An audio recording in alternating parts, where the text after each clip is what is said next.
interview vlog with Timo. How you doing today? Great. Good. Well, I understand that aloha is a common greeting used in Hawaii. And just to let our audience know, that's where we're filming this interview, in the heart of Waikiki. And Hawaii happens to be your home.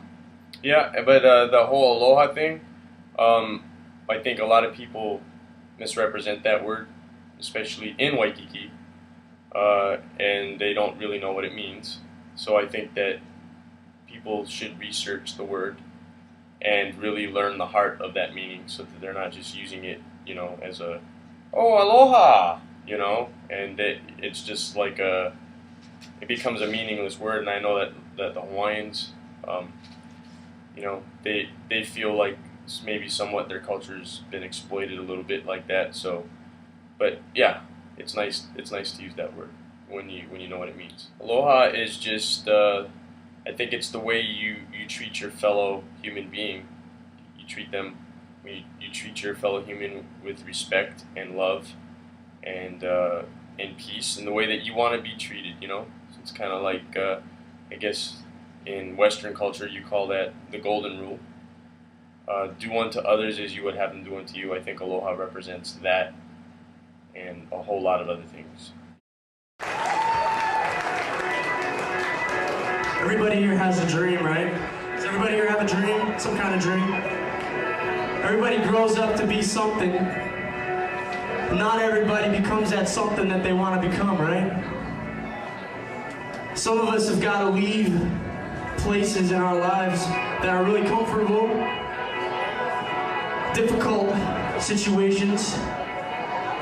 All of us have had to give up something in this band right here. I'm sure you guys have had to give up things to pursue our dreams.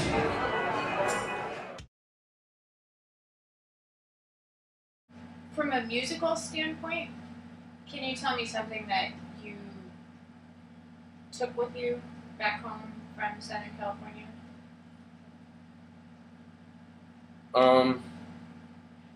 Yeah, I think I matured as a musician as well. I think, you never fully mature until you die, because you're always learning. You're always, if you're not always learning, then you're kind of like selling yourself short, yeah. But I think I learned how to write a good song. Really, I learned how to write, how to take my songwriting to another level. I learned what it takes to move people through songwriting, and I also learned how to move people through performance. I learned how to put on a show, how to put on a memorable experience for my audience.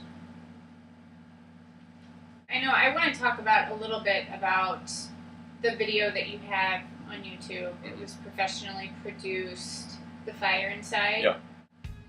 Well, that song specifically, I wrote, and I'll be honest with you, the band that I was in at the time,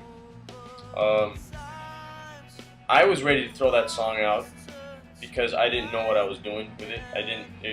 I couldn't come up with a good melody. I felt like, I'd just be honest, I felt like it was a very simple song, and I just lost interest in it. And some of the members of the band didn't want me to throw it out, so they kept pushing me to keep working on that one. And so I took the challenge and took it back, and I feel like I was able to turn that song into something special. When I wrote it, I didn't necessarily know what it was about. I know that sounds strange, but I was given lyrics, and I was given the chords, and I was given the music, but my songwriting process at the time, the song didn't speak to me the way that it does now.